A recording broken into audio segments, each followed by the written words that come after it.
Boa tarde, bem-vindo à revista da semana, edição do dia 6 de março. O meu nome é Luís Matias e comigo está José Faustino na edição do programa desta semana. Não contamos com Silvério Cunha no programa de hoje, estará connosco dentro de uma semana novamente. Vamos analisar os temas que marcaram a atualidade dos últimos dias ou que marcam a atualidade ainda do dia de hoje, sexta-feira, dia 6 de março. E na semana passada falávamos sobre a possibilidade dos Estados Unidos atacarem o Irão.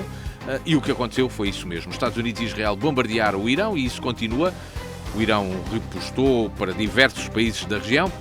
A liderança política do país foi morta e a pergunta que se põe, e tem sido objeto de muita discussão, que objetivos persistem nesta operação militar? Será que se pensa no dia seguinte, como se fala tantas vezes? José Faustino, boa tarde, bem-vindo. É uma guerra que tem fim à vista.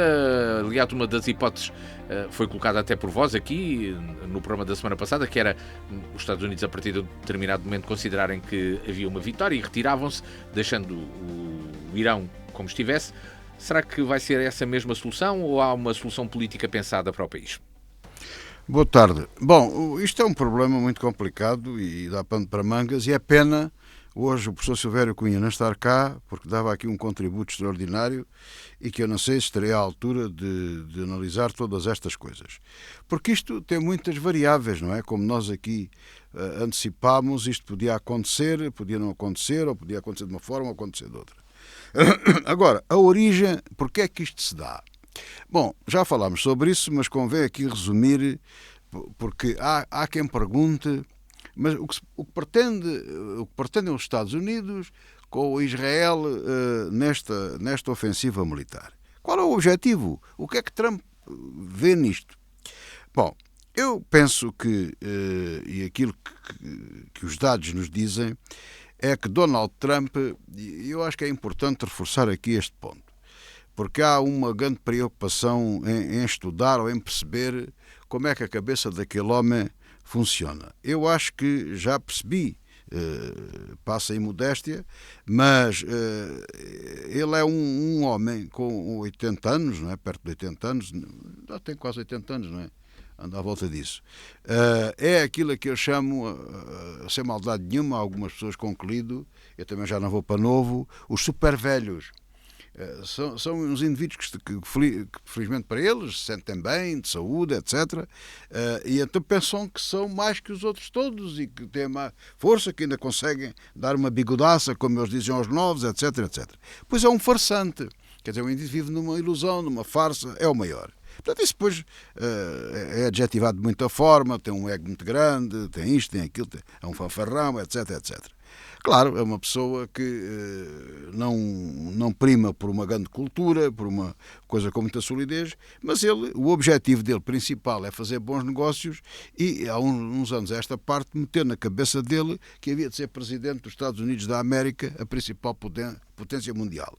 E foi, já fez um mandato, depois houve aquilo tudo que nós sabemos e que eu não vou repetir, e voltou agora para um segundo mandato. E eu continuo com a minha teoria, que tenho muitas dúvidas que ele vai abrir mão de não continuar naquilo, e a única hipótese é dar, como se quiserem chamar, um golpe de Estado, seja aquilo que for. Eu estou convencido que ele não vai sair do poder de ânimo leve. Aliás, ele hoje já fala em coisas já para lá do mandato dele. Ainda ontem falou coisas sobre isso. Portanto, na cabeça dele ele pensa que se vai perpetuar, e se calhar será, não sei, no poder. Ora bem, existe aqui uma outra grande pressão nos Estados Unidos que é importante pensar e analisar, que é a influência da finança, vamos assim dizer, dos judeus, porque o povo judeu é muito diversificado por todo o mundo, está em todo o mundo, inclusive nos Estados Unidos. E normalmente eles trabalharam sempre e tiveram sempre muita influência e muito poder económico. E é uma força de pressão nos Estados Unidos, com certeza que sim. E qualquer presidente, mesmo o Trump, que parece não ligar a ninguém, mas liga também às coisas, porque sabe perfeitamente, qualquer super velho sabe que não é tudo como ele diz, não é? Também tem as suas fraquezas. Depois à noite também lhe dói a perna e dói-lhe o braço e pode não ter o apoio deste ou daquele ou daquele outro. E tem que ouvir a opinião dos generais, dos consultores, dessa gente toda. Só que ele está também rodeado de toda aquela gente, parece um bocado alucinados naquelas coisas todas. Mas Trump com certeza que é influenciado por gente com capacidade económica, que é o mundo dele, quer dizer, um indivíduo tem mais dinheiro que ele, tem mais poder que ele, claro, ele tem que o ouvir porque é o parâmetro, é a bitola dele, é essa a bitola dele. Agora, não nos esqueçamos que o Irão tem bom petróleo, tem grandes reservas de petróleo, era a Pérsia, não é? Foi uma civilização extraordinária, foi um grande país que caiu nas garras, com muita culpa do Ocidente, temos aqui falado sobre isso, caiu na garra dos ayatollahs e que escravizou e espezinhou aquele povo, que é um povo desenvolvido, culto, com capacidade. Basta ver as receitas do petróleo e do gás natural para ver que aquilo tem receitas extraordinárias. Nós vimos e vemos, agora com a guerra é mais difícil, mas já vimos anteriormente imagens do Irão que está a um nível extraordinário. No tempo do Shah da Pérsia, até 1979, sim. Apesar de haver repressão, havia desenvolvimento. Portanto, há todas essas coisas. E mais, o próprio Irão teve dinheiro suficiente para se desenvolver mesmo a nível militar. Por exemplo, eles agora apresentam aquele míssil muito próprio que tem, que é uma arma complicada, que tem uma ogiva que desfaz em 60 ou 70 bombas que vão para todo o lado. Aquilo é muito difícil de ser detectado pelos nossos sistemas. Eu não sei, de especialista militar, é o que me leva a crer. Claro, não tem o potencial dos Estados Unidos, nem de perto nem de longe. Mas dizia eu que há um potencial económico, e lembremos-nos que Trump não está preocupado com as energias alternativas, as energias não fósseis. Portanto, ele acha que é para continuar.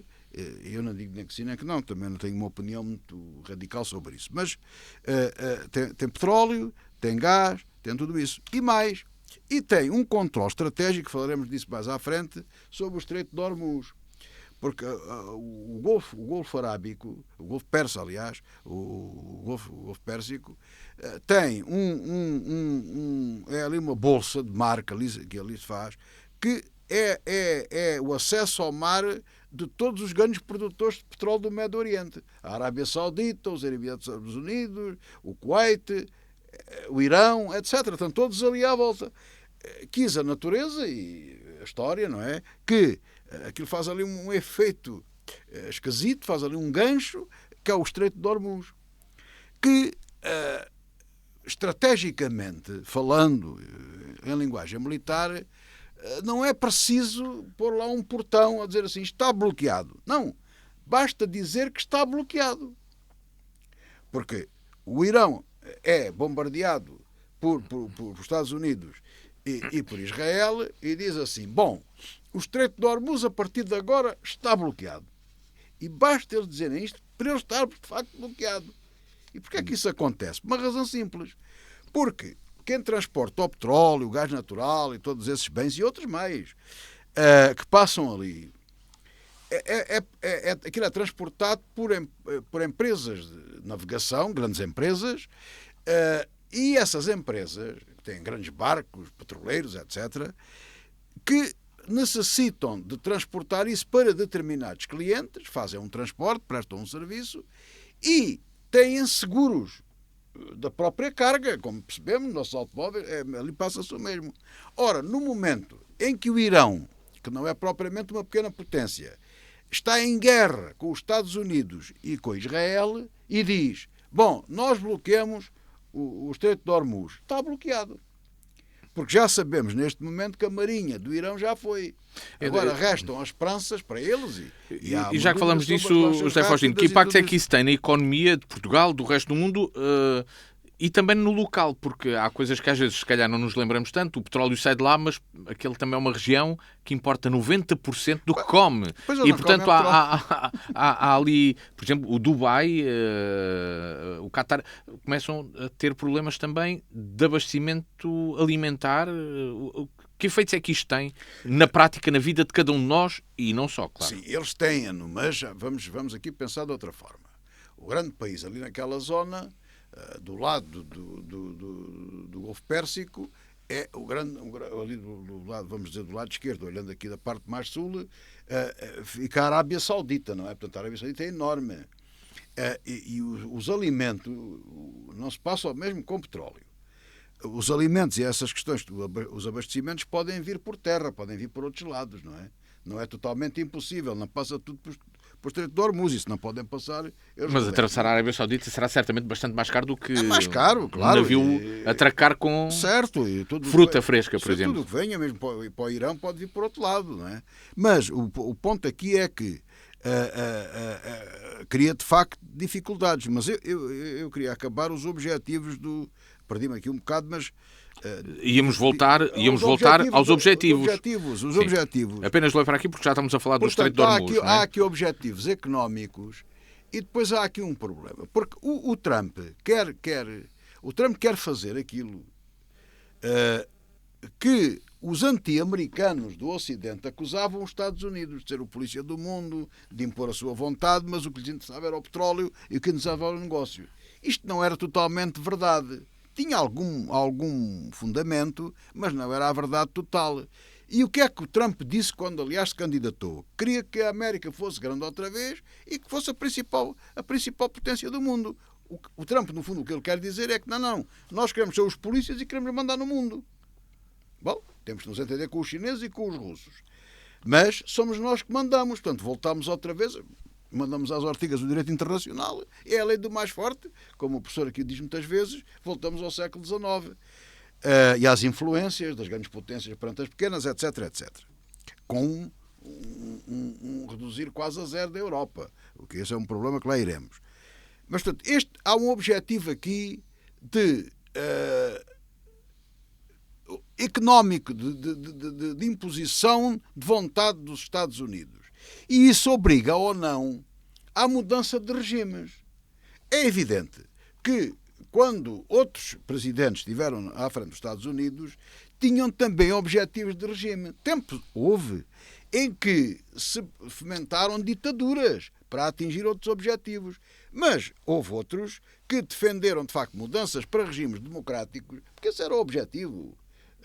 Era, de facto, esse o objetivo, juntando o útil ao agradável e trazendo melhores negócios e melhores vantagens para os Estados Unidos. Mas esses bons negócios para os Estados Unidos também trazem vantagens para o próprio país. Vejamos o exemplo, por exemplo, da Venezuela. A Venezuela, mal ou bem, com o que aconteceu e com a subjugação de um pseudo-comunismo, de um pseudo-totalitarismo à vontade de Trump, a Venezuela vai beneficiar dos dinheiros do petróleo e tudo aquilo. Todos aqueles negócios que o Trump lhes propôs, propostas irrecusáveis, como se percebe, não é? Como no filme O Padrinho, propostas irrecusáveis, mas que também lhe trazem vantagens. Portanto, a própria Venezuela vai ter vantagens. Ele, no Irão, não consegue fazer a mesma coisa, porque uma coisa é um regime comunista totalitário da Venezuela, de Maduro, que veio do Chávez, e outra coisa bem diferente é uma ditadura fundamentalista islâmica. E o que é que pode resultar daqui, desta operação militar? Realmente o regime vai cair? Vai encontrar-se uma solução semelhante à da Venezuela, em que o Estado fica mais ou menos com a mesma organização, mas com outras personagens? Ou aquilo vai cair num caos absoluto que pode até culminar numa guerra civil ou naquele local e a violência alastrar outros locais, porque entretanto a violência alastrou aos países ali à volta. Pois isto é um problema muito complicado. O Bahrein, por exemplo, já tem manifestações internas. Sim, mas vamos ver. Pois isto é um problema muito complicado, porque o regime do Irão não é possível acontecer no Irão aquilo que aconteceu na Venezuela. É impossível. Porque se alguém se der ao trabalho, através da internet ou qualquer coisa, de ver o funcionamento, o organigrama, vamos assim dizer, do governo ou do poder... Do Estado, não é? A organização do Estado é bastante complexa. Uma coisa do mais confuso pode haver. Poderes muito cruzados, muitos poderes. É um organigrama que a primeira reação reação que nos causa é riso. é uma confusão que parece sei lá, que parece um quebra-cabeças para alguém que estuda a organização de alguma coisa. Tem 2 exércitos, tem 2 poderes, depois repartem-se em 3, depois têm coisas mistas, depois um manda no outro, o outro no meio ao outro, depois há ali uma espécie de uma coisa democrática que elege não sei o quê, mas aquilo nunca mais acaba. Ou seja, aquilo tem uma ramificação de poder civil, militar, com várias variáveis, e religioso, que não é fácil derrubar, nem é fácil acabar. Ou seja, o ataque que os Estados Unidos e Israel estão a fazer ao Irão é um ataque, vamos dizer, estratégico, de bombardeamento aéreo e de ataque em alguns sítios naval. Portanto, à distância. Portanto, não há uma invasão do terreno. Fala-se agora que os curdos, os eternos curdos, que andam à procura da sua própria pátria, que não conseguem encontrar, visto que aquilo se divide por vários países, entre eles o Irão, o Iraque, a Síria, e devo-me estar a esquecer de mais alguns. Aquilo é muito grande. E eles andam por ali, eles vivem lá. E esse é um povo, ao contrário daquilo que eu tenho dito aqui, que não está nas bolachas e no leitinho morno, portanto, são guerreiros, são guerreiros. Já foram enganados no Iraque, várias vezes, no não é? Iraque pelos americanos. Há várias traições, E agora estão fazem parte da dispostos outra história. vez a combater, mas eles pelo menos Várias precisam traições dar. aos curdos, não é? Sim. Os turcos, por exemplo, não os podem ver, não é? Consideram-os um movimento terrorista. Mas lá está, os curdos estão dispostos a invadir, precisam de apoio dos americanos, a invadir o Irão. Isto para dizer o quê? Que eu só acredito, e só me parece possível, que o poder no Irão caia com uma invasão terrestre, com as chamadas botas no terreno. E eu volto aqui a repetir. Os israelitas têm essa capacidade, são guerreiros, lutam com convicções. Nos Estados Unidos não. Trump tem um grande poderio militar em termos de equipamento, em termos aéreos, em coisas muito sofisticadas, para a guerra híbrida, etc. Mas os americanos, desde o Vietnã, ficaram traumatizados e não querem ver os seus filhos regressarem aos Estados Unidos dentro de caixões. E isso é um problema muito grande. É algo que já está a ser falado, dos é um 6 problema, mortos, entretanto, já... Claro, é um problema que tem os Estados Unidos e tem a grande parte da Europa, como o caso de Portugal. Temos esse problema. É aquilo que chamam o conforto das bolachinhas. É esse o problema. E aqui, da pergunta que estavas a dizer, o Irão não é fácil derrubar o regime. Agora, o que pode haver é, como já houve, é preciso ver que o Irão já foi bombardeado no ano passado 1 ou 2 vezes por Israel, por Estados Unidos e tudo isso, mas não retaliou em demasia e houve ali um recuar, não é? Mas não perdeu nada, porque segundo dizem, não se sabe, recompôs todo o seu projeto atómico de guerra, nuclear, tudo isso. E, portanto, desde que o regime não caia, é muito difícil que apareça uma alternativa. Eu estou convencido, salvo melhor opinião e outras evidências que surjam, que sem botas no terreno, sejam dos curdos, seja de quem for, não é possível derrubar aquele poder. E mesmo assim não vai ser fácil. Derrubado aquele poder, bom, há uma alternativa que me parece com alguma consistência, que é o herdeiro do Shah, que vive nos Estados Unidos e que está disposto a estar num governo de transição. Não me parece que essa transição alguma vez seja aceita por regime dos ayatollahs. Com este conflito, vários portugueses pediram para ser repatriados. Já chegaram 2 aviões, pelo menos hoje, à altura em que gravamos o programa, com diversos cidadãos portugueses que vêm de países à volta e que, neste momento, países que estão a ser atacados pelo Irão. É uma operação que, neste momento, envolve também aviões da TAP. Os portugueses resgatados também assinam um compromisso de pagar a conta ao Estado no valor de 600 euros, pelo menos. José Faustino, esta é uma operação complexa. Portugal também já ativou um mecanismo europeu de proteção civil para organizar o repatriamento de cidadãos portugueses no Médio Oriente. É algo que está a ser feito com diversos países. Pois, eu aqui esqueci-me de um outro pormenor que é importante. É que o Irão, depois, para retaliar contra o bombardeamento dos Estados Unidos e Israel, desatou, e a morte do seu líder, não é? Desatou a bombardear tudo o que está à volta. Que aparentemente parece uma má estratégia, não se percebe, é um erro tremendo. Agora, há quem diga também, eu não sei, não tenho uma opinião ainda formada sobre isso, estou um bocado expectante, porque foi uma surpresa, confesso que foi a única surpresa que ali houve. O Kuwait, os Emirates, a Arábia Saudita, até já mandou um míssil para a Turquia, que era a última coisa que lhes convinha. Bom, se é para aliar ali um rebuliço, porque a Turquia já atinge a NATO, né? Aí entra a NATO em guerra. Já estamos metidos nisso logo nós. Portanto, aí Mas aqui neste caso há a questão de que impacto é que isso também tem naqueles países, porque pelos vistos não, aqueles países tem. depois acabam por mostrar que a segurança que aparentemente Pois, têm, afinal não o podem eu é ter que ainda não para percebi. os investidores, para a economia que lá existe. Pois, eu ainda não percebi bem o alcance estratégico daquela medida de bombardearem todos. Eles dizem, eles arranjam ali uma desculpa. Dizem que o objetivo é atacar as bases americanas. E nada mais do que isso. O que é certo é que não, bombardear hotéis e coisas dessas, eu não acredito que haja um erro tão grande nos cálculos que dê para isso.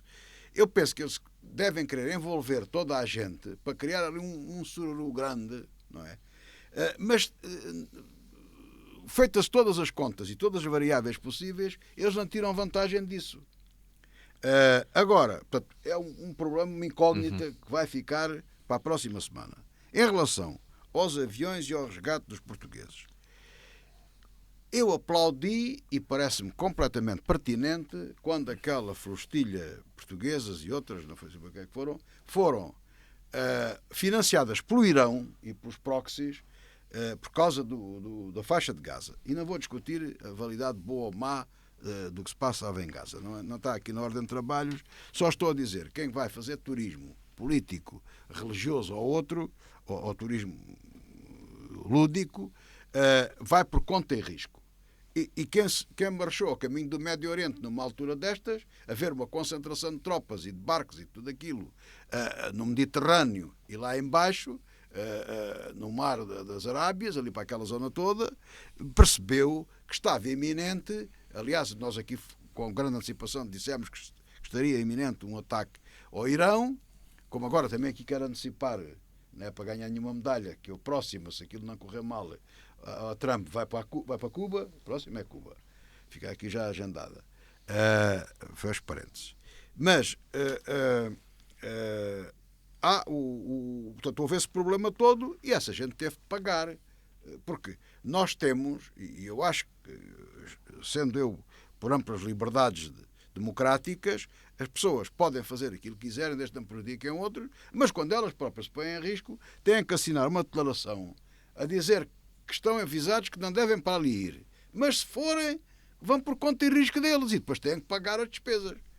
Portanto, há aqui uma diferença muito grande entre um português que, por opção, foi para a Arábia Saudita, foi para os Emirates, foi para o Kuwait, foi para Israel, foi para aquilo, foi para ali, procurar a sua vida. Como outros vão para a Europa, outros vão para os Estados Unidos, enfim, há portugueses em todo o lado. Eu aí, se nós queremos e temos muito respeito pela nossa comunidade que está Pela diáspora. Para a diáspora, fazemos o 10 de junho em duas partes. A diáspora vota nas eleições e a diáspora para a frente e a diáspora para trás.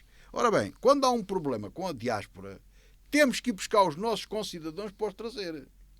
E peço desculpa, mas não tenho que pagar nada. Alguém que procurou a sua vida porque não encontrou aqui a sua felicidade, o seu rumo de vida, o seu objetivo de vida, e teve que emigrar para vários sítios, aqui neste caso para o Médio Oriente, bom, como aconteceu também na Venezuela e noutros sítios, há um conflito, há um problema, e as pessoas pedem ao seu país de origem, são portugueses, venham, acudam-nos, ajudem-nos. Eu acho que devemos ter meios, todos os possíveis, para os trazer para cá. E não devem pagar nada. Aliás, é uma vergonha o Estado português cobrar 1 cêntimo a alguém que vai resgatar para trazer aqui pessoas que optaram a sua vida para isso. A pergunta que faço é se realmente é cobrado ou não. É cobrado, são 600 euros para cada cabeça. Isso é. O Estado tem apresentado a conta ou não? Hã? O Estado tem apresentado a conta ou não? É uma Tem, questão que se coloca. não apresenta. Isso agora tudo em cima, como eles aí andam. Agora, outra coisa bem diferente é o pessoal que vai fazer turismo. É o pessoal que vai fazer turismo. Porque é previsível que no Médio Oriente haja um problema. Eu, daqui a uns anos, lembro-me perfeitamente de uma pessoa amiga que foi fazer turismo para onde é que foi? Para Israel, ou uma coisa qualquer. E o que é que se passa com a vossa cabeça?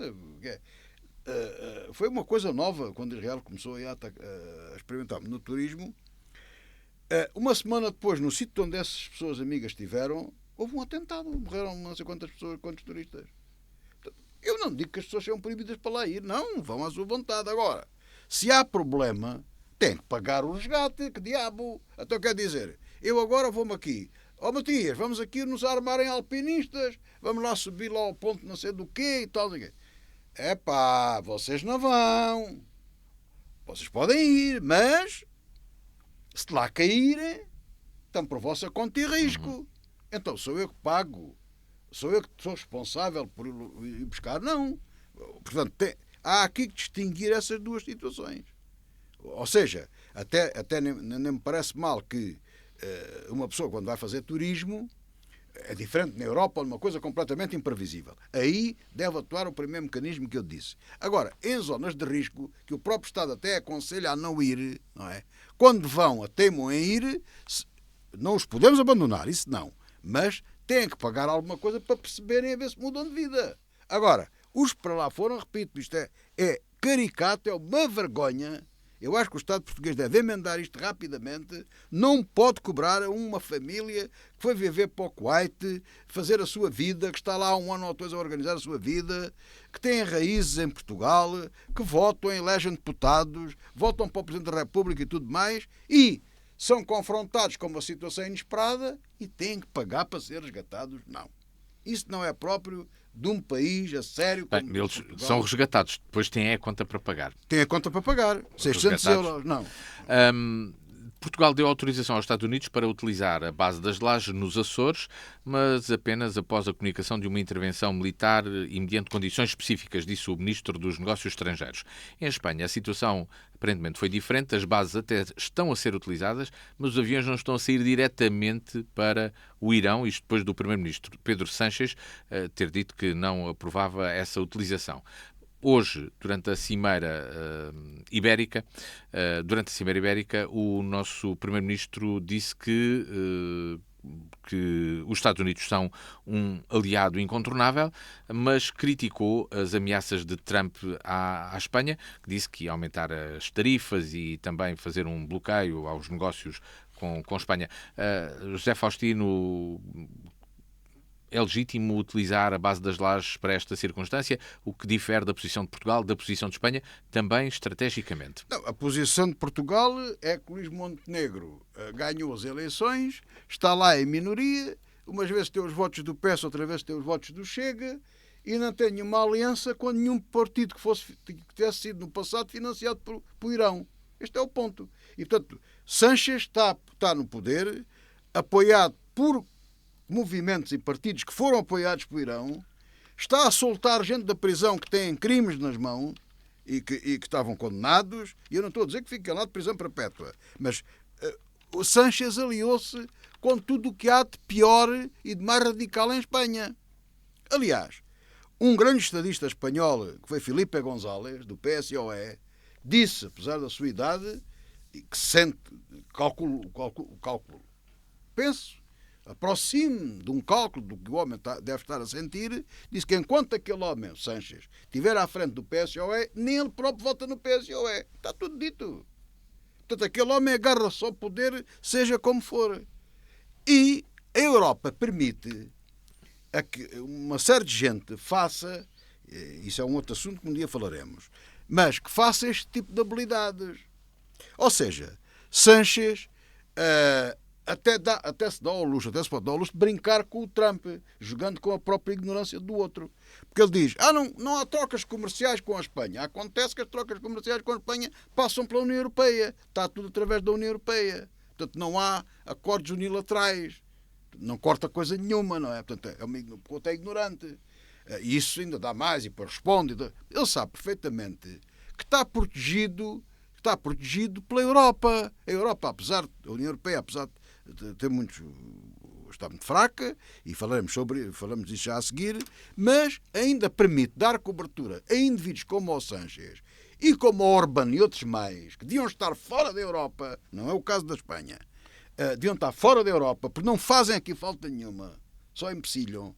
A Espanha não é o caso, estou a dizer aqui um bocado, mas esse tipo de gente não faz cá falta, que dizem o que lhes apetece, armam-se em heróis, a falar para dentro, para os seus eleitores, para dentro do país, a tentar fazer floreados cá fora, mas que prejudicam a União Europeia objetivamente.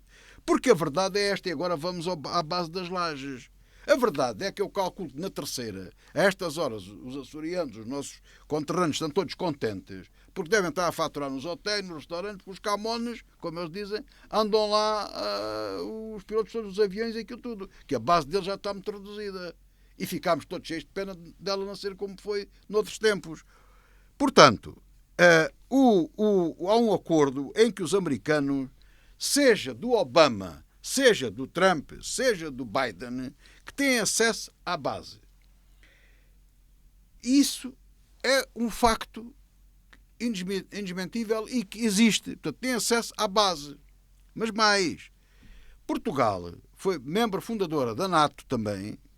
Lá o Salazar teve esse olho nessa altura. E, como tal, entramos para a NATO, isso foi bom, mas, a seguir, temos andado com a tal política das bolachinhas, hoje não está cá o professor Silvério Cunha, das torradinhas e do leitinho quentinho, debaixo do chapéu protetor dos americanos.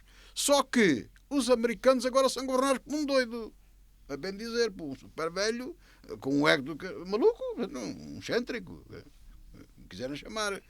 Problema montado. E mesmo assim, quando foi governado por gente não tão estapafúrdia, houve problemas, o Iraque, e tudo isso. Eu nem quero entrar no Iraque, porque isso é um problema que, na minha cabeça, ainda não está resolvido. Mas, seja como for, arranjou-se um tratado e para ali um enredo à portuguesa e à europeia que dá-se acesso, mandando autorização, dá, não dá, parece dá, mas volta a dar. Uma confusão que depois dá origem a isto. Agora o problema resume-se a uma coisa muito simples. A Europa andou no conforto das bolachinhas, do leitinho quente, muito confortávelzinho, das torradinhas, à conta da proteção dos americanos. E agora verificou-se, perante a liderança de Trump, que despreza os europeus, descompõe-nos tudo, mas a Europa não tem capacidade para romper com esta aliança. Nem isso é útil, não é? Portanto, temos de trabalhar na política do mal menor. Tem de haver aqui, há uma expressão que é o realpolitik, tem de ser por aí? Exatamente. Agora, não devia haver necessidade desta conversa do Ministro dos Negócios Estrangeiros e da oposição, etc. Isto devia ser consensual entre o Governo e os partidos da oposição, como tem sido até aqui. O PS pediu para explicações, achas que teve bem? O PS disse parvoíces. O PS disse parvoíces, não era costume dizer. Não era, nem na oposição, nem quando foi o Governo nunca disse. Diz parvoíces. São parvoíces, não são outra coisa. É parvoíces, como os outros da esquerda já estão habituados, o PC, o Bloco de Esquerda, são contra a NATO, são contra isso tudo, dizem essas. Mas já estamos habituados. Isso faz parte da nossa democracia. E é bom que faça.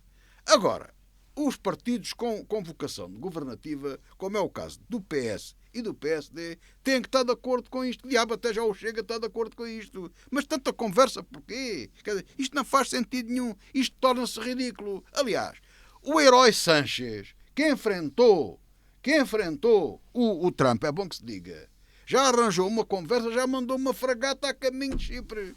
Então, onde é que está o herói? Os ingleses também não alinharam, mas já lá têm tropas. Já foram atrás do porta-aviões francês. Vamos ver se tem um bocado de bom senso na cabeça.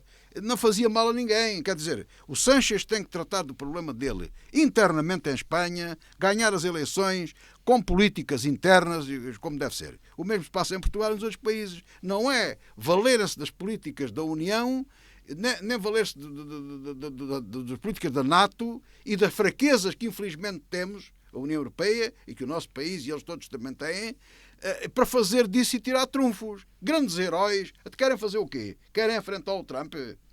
Se calhar vai algum patrulhão dos nossos enfrentar o porta-aviões. Vão para onde? Vão para a Arábia ou vão para o Mediterrâneo? Tenham um tato na cabeça. Quer dizer, as pessoas, isto torna-se ridículo. Este conflito no Médio Oriente levou já a Europol a alertar esta sexta-feira que o nível de ameaça terrorista e de extremismo violento na União Europeia é atualmente considerado elevado. Já falámos de impactos na economia, o alastramento do conflito em torno naquele território, mas uma das formas que conhecemos de atuar de alguns elementos ligados ao Irão é precisamente o terrorismo. As polícias têm de estar mesmo mais atentas? Será um risco existente mesmo? Semelhante ao que existiu, por exemplo, no início do século, depois das Torres Gêmeas, ou não chega a esse nível, José Faustino? Isso eu não sei, não é? O nível, a coisa com precisão, não sei. Há uma coisa que eu sei, é que, sei eu e sabemos todos, o Irão patrocinou e financiou e treinou tudo o que há de movimentos terroristas neste mundo. E agora que estão a ser atacados, é natural que disponham alguns dos seus meios, dos seus recursos que tenham, num estrebuchar final ou não, mas de guerra, para que levem a efeito na União Europeia, nos Estados Unidos, enfim, por todo o mundo, que nem lhes é favorável, ou que eles pensam que não é favorável, porque eles até bombardearam os vizinhos ali do lado sem razão aparente, e fazer ações terroristas lá. Ainda com a vantagem de que são os chamados proxies que atuam, outras organizações que nem se sabe se são ou se não são, e eles não vêm nunca para as primeiras páginas. Portanto, é natural que isso aconteça. E claro que os serviços secretos e toda essa gente está prevenida. Não é? Agora, não ajuda, e voltamos Mas são ameaças que podem afetar países, por exemplo, como o nosso? Todos. Mais a Europa Central? Vamos lá ver, porque vamos ver uma coisa. Nós estamos aqui na Europa e os nossos concidadãos açorianos estão nos Açores. Alguns estão lá na Terceira. E os aviões, não são, os aviões passam, e são os aviões que abastecem no ar e andam ali. E aquilo está. Se calhar, a não ser um militar, a não ser um homem da estratégia, sabe a importância dos Açores, sabe isso tudo. Mas as pessoas nem se lembram dos Açores nestas ocasiões, não é? E somos nós. Eu vejo jornalistas portugueses a perguntar ao embaixador do Irão se consideram Portugal um país agressor. E ele diz, claro, então apoiaram. Somos nós que nos oferecemos à bala. Mas quem se oferece à bala não vai para o lado da bala, fica confortável a comer torradinhas e leitinho frio. Coisa. Quem vai morrer, se houver esse atentado, é o bom povo que não se mete nisso. É o povo da Mini. E das obras e que vai trabalhar todos os dias. Porque essa gente está no conforto, na Torre de Marfim, a mandar bocas e a dizer, vejam lá, Portugal, olha bem, olha, também são agressores e tal. Portanto, com atitudes destas, é como diz o outro, estão a pedi-las. O que é que eles querem? Quer dizer, quando nós devemos, de facto, como tu disseste, seguir a tal real política, e uma delas é fazer o que tem que ser feito e a conversa acaba ali, nem há muita conversa à volta disso, andamos-nos a pôr em bicos dos pés a dizer, olha eu. Faz lembrar a história do rato com o elefante, que iam a correr e o rato diz para o elefante, elefante, tu já viste o pó que a gente vai levantar? Assim são esta gente, que eu não sei o que é que lhe chamar, ia chamar, mas não quero, para não ofender ninguém. Portanto, Portugal, sim, também está em risco, com certeza, com esta boa massa crítica que nós cá temos, a chamar a atenção para nós, com certeza. Deste alerta da Europol para a Europa, falamos de um outro caso a envolver a Europa, a União Europeia, um país da União Europeia e neste caso, a Ucrânia. A Hungria quer retomar o abastecimento de petróleo russo. Viktor Orbán volta a acusar Kiev de chantagem e afirma que a Hungria utilizará todos os meios ao dispor até que o fluxo de petróleo seja retomado. O que se passa é que um oleoduto que transportava petróleo para a Hungria e também para a Eslováquia foi interrompido e de petróleo russo foi interrompido. Existem neste momento outras formas de abastecimento através da Croácia, pelo que se sabe, mas a escolha é mesmo o restabelecimento daquele oleoduto e o discurso já está muito inflamado, quase ao nível da ameaça ou da chantagem. Ou desbloqueia os 90 milhões de euros para a Ucrânia, ou então a Ucrânia não repara o oleoduto. Agora a Hungria também deteve 7 funcionários de um banco ucraniano, acusando-os de transportar 35 milhões de euros e 9 quilos de ouro da Áustria através do país, de forma irregular. José Faustino, o que é que se está a levantar aqui e que pode afetar as relações da Europa com a Ucrânia, mas também da Hungria e da Eslováquia? O que está aqui a passar é uma coisa que é difícil falar sobre ela sem perdermos muito tempo, que não temos, a falar sobre a União Europeia. A União Europeia cada vez mais tem que ser uma organização de geometria variável. Há muita gente já a falar sobre isto e a escrever sobre isto. Eu, para mim, concordo com muita coisa que tem sido dita e escrita, porque essa a mim, o meu ponto de vista, e já aqui o disse várias vezes. Isso, de certa forma, já existe. Temos um espaço Schengen, há países da União Europeia que estão no euro, outros não estão. Ou seja, tem que haver muita variedade. Vai-se pôr a questão da defesa, há de se pôr a questão nuclear, há de se pôr várias questões e tem que haver flexibilidade, cada vez mais de geometria variável. Eu até me parece, salvo melhor opinião, naturalmente, que no caso português, nós, para a União Europeia, como caminho para o futuro, e no caso concreto de Portugal, não nos resta outra saída que não seja a Federação dos Países, a Federação Europeia. Claro que há pessoas que dizem que não, eu não é uma coisa que me agrade muito, mas vejo que é uma necessidade que não há maneira de fugir a ela. O problema é que dentro de cada país, em regimes democráticos ou parecidos com isso, surge a possibilidade de partidos de extrema, que são contra a União Europeia, desde aí, tanto à extrema-esquerda como à extrema-direita, ultimamente mais da extrema-direita, e que criam problemas muito sérios. E cá está, aquilo que eu há bocado disse. E que, para conseguirem cativar votos dentro do seu eleitorado interno, têm que ter uma posição hostil à União Europeia. Mas, por outro lado, estão lá dentro e, sempre que possível, a levar fundos, apoios e coisas que a União Europeia também dá. Ou seja, recebem mais do que aquilo que contribuem, porque os países na União Europeia têm que pagar uma espécie de uma cota, mas recebem subsídios e apoios. E a questão está em que há países que contribuem mais do que recebem e há outros que recebem mais do que contribuem, onde a Hungria está no último caso. E não recebe mais porque lhe põem algumas barreiras e alguns obstáculos, porque aquele indivíduo é uma pessoa incapaz de viver em democracia e num espírito de união e é nem mais nem menos que um cavalo de Troia que Putin tem dentro da União Europeia. Agora, temos de ter a esperança. Vai haver eleições na Hungria e ele ganha ou não ganha. Se ele ganhar, continua a bernar da montada. Se ele perder, o assunto poderá, durante 3 ou 4 anos, penso que deve ser a altura do mandato, o problema fica mais ou menos resolvido. Em resumo, o que é que se passa aqui? Quando há sanções económicas perante a Rússia porque invadiu a Ucrânia, Orbán quer comprar o petróleo baratucho da Rússia, que infelizmente para ele passa através de um pipeline através da Ucrânia, que foi destruído esse pipeline. Mas como o voto dele tem importância, mas não devia ter, para os 90 mil milhões que é preciso emprestar e dar emprestar à Ucrânia, não é? Está a bloquear tudo.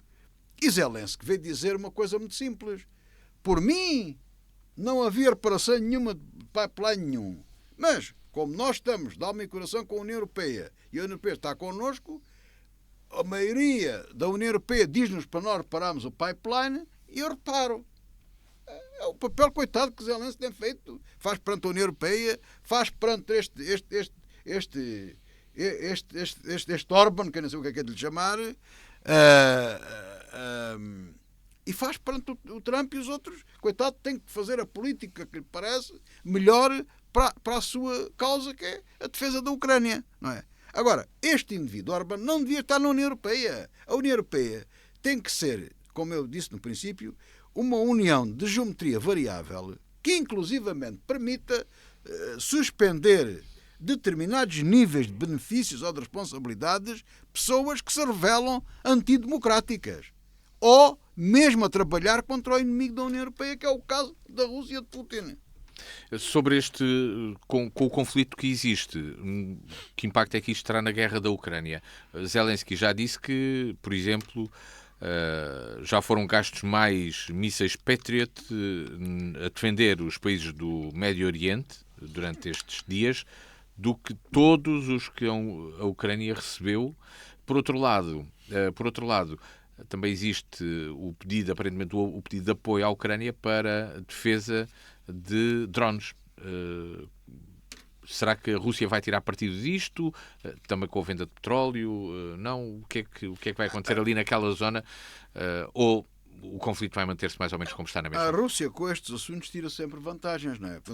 Tudo o que seja areias na engrenagem, a Rússia tira vantagem, não é? Como se fosse do outro lado também a Ucrânia tirava vantagem. Infelizmente não tiramos vantagens. Agora, há aqui duas coisas que são certas, como o sol há de se pôr daqui a bocado e depois vai voltar amanhã e por aí adiante. Uma é, estou eu convencido que a Ucrânia, mais tarde ou mais cedo, adere à União Europeia. E parece-me a mim que seria toda a vantagem ter um estatuto, lá está a tal geometria variável especial, aderir em condições especiais, aderir o mais rapidamente possível. Porque justifica até o apoio que se está a dar. E quer Urban, quer não, ou o Putin, ou a ajuda vai para a Ucrânia. E deve ir o mais rapidamente possível. Porque é bom de ver o seguinte. Isto é uma espécie de um empréstimo federado, portanto, ainda não há federação, mas mútuo, portanto, uma dívida de todos. Ele não é preciso entrar, a gente não precisa ficar do dinheiro da Hungria para coisa nenhuma. Podemos dar o dinheiro ao Zelensky e à Ucrânia. Portanto, isto tem que andar. E mais, o senhor Orbán não tem nada a receber petróleo russo. Nada. Agora, é a nossa União Europeia. Temos é que ter esperança que consigamos engrossar a voz, deixar de comer torradinhas e bolachinhas e se calhar começar a beber vinho tinto e comer chouriço. É isso que temos que começar a ter, engrossar a voz e dizer: rua, ponha-se daqui para fora. Não precisamos ficar do sempre empréstimo para nada, o Sr. Zelensky tome lá o dinheiro e não há petróleo para ninguém. Fresco. Vá lá pedir ao seu amigo Putin, meta-se lá do lado dele, vai para o raio com parta. Mas nada, agarravam-no num braço e punham-no na rua, que era assim que devia ser. Mas a Europa, isto que eu estou a dizer é caricato, claro, é figurado, naturalmente. Mas a Europa não tem condições para fazer este tipo de coisas. E é por isso que temos que engolir a questão das lajes, temos que engolir as ordinarices de Trump, temos que engolir as tropelias de Orban, mas essa é mais fácil a gente ultrapassá-la. Mesmo aí somos tolerantes demais. Mas é necessário que seja assim. Mas temos que começar a marcar o passo melhor, porque já estamos a criar também algum corpo a nível militar, etc, etc, e temos que fazer frente a este tipo de coisas. Agora, como vai acabar, não sei. Do cenário internacional, vamos a um cenário regional. Aqui falamos do Alentejo. O Alentejo, e uma das notícias que foi realizada pela DNFM esta semana, o Alentejo é atualmente a região do país com mais indicadores mais preocupantes ao nível dos comportamentos aditivos, sejam eles com substâncias ou sem substâncias, ou seja, pode ser álcool, drogas ou até mesmo utilização, pode ser jogos, podem ser utilização de telemóvel, sobretudo entre jovens entre os 12 e os 18 anos. O alerta foi feito pelo coordenador do Centro de Respostas Integradas do Alentejo Central, portanto a referência aqui também à zona do Distrito de Évora. O Paulo de Jesus disse à Diana que estes são números preocupantes. Tem um centro de observação que é o único que existe no país por estas questões, mas existe uma questão pertinente para a qual não se consegue encontrar ainda uma resposta. que é porque é que o Alentejo tem estes números? O que é que leva os jovens do Alentejo a refugiarem-se mais no álcool, no tabaco, em drogas, em antidepressivos ou ansiolíticos mesmo, e noutras dependências, como as eletrónicas, do que outros no resto do país? José Faustino, é uma preocupação que tem de ser olhada pelo poder político, perceber o que é que se passa no Alentejo, neste nosso território? Não, eu antes disso vamos a uma questão que a mim me parece muito pertinente colocá-la.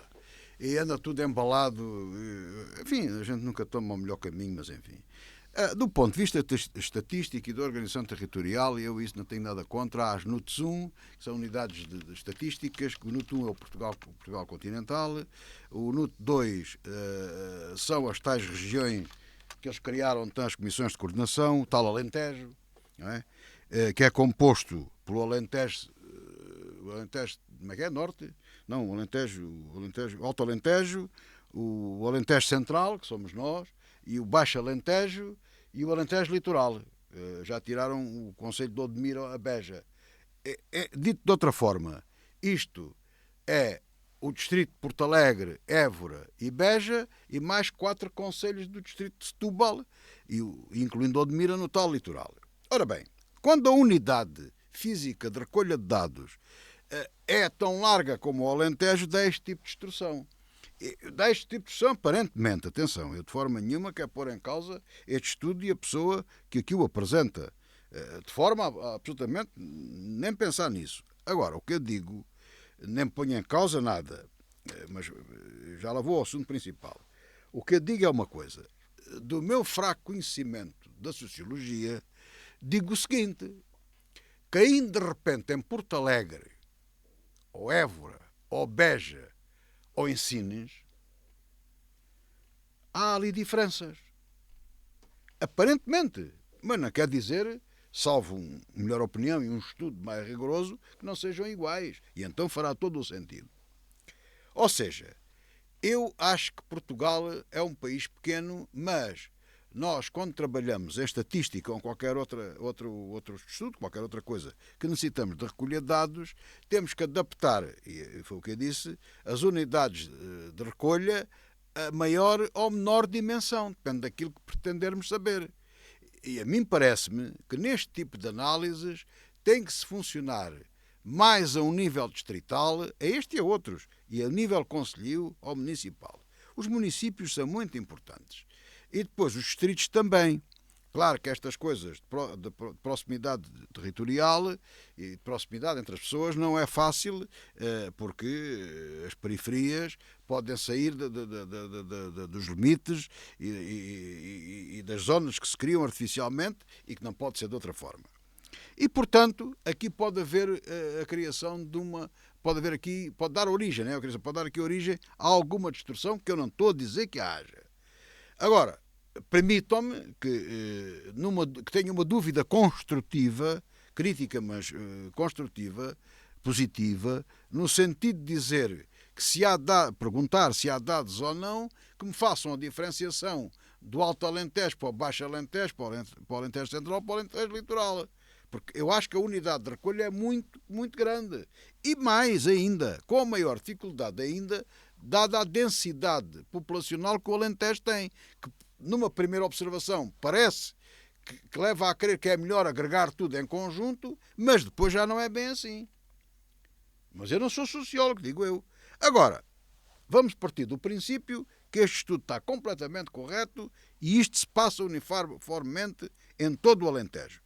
Distrito de Porto Alegre, Évora, Beja e os outros de Setúbal. Os 4 de Setúbal. Bom, nesse caso é preocupante. Mas lá está. Perante esta situação, vamos admitir que este estudo é considerado como bom e como certo. E provavelmente até é. Como é que vamos atuar? A nível do Alentejo todo, a nível distrital, a nível municipal, e quem é que tem capacidade de atuação? Portanto, estas são as minhas preocupações. Agora, que fique bem registado, não há nenhuma crítica ao autor do estudo, ao coordenador, nem ao estudo, nem a coisa nenhuma. Dúvidas que ponho de um modo e de uma forma construtiva ao estudo e antecipo formas de remediar o assunto. Agora, que é preocupante, é claro que sim. das adições no Alentejo e da realidade que aqui se vive. Esta foi uma semana marcada pela morte de António Lobo Antunes.